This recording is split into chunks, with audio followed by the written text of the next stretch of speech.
নজন পরীক্ষক দৈনিক 5 ঘন্টা করে কাজ করে কিছু উত্তরপত্র 12 দিনে দেখতে পারে, তাহলে 4জন পরীক্ষক দ্বিগুণ উত্তরপত্র 30 দিনে দেখতে দৈনিক কত ঘন্টা করে কাজ করতে হবে?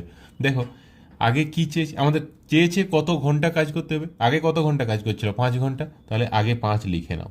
এটা সূত্র ছাড়া কিভাবে করা যায় সেটা দেখো, সূত্র ভুলে গেলে এভাবে করতে পারবে।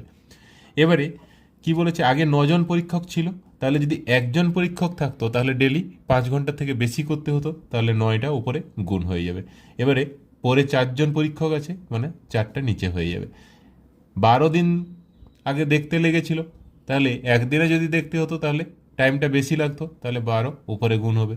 আর পরে 30 দিন আছে, মানে 30 নিচে। বলছে এর দ্বিগুণ কাজ, দ্বিগুণ খাতা দেখতে হবে, তাহলে গুণিত 2।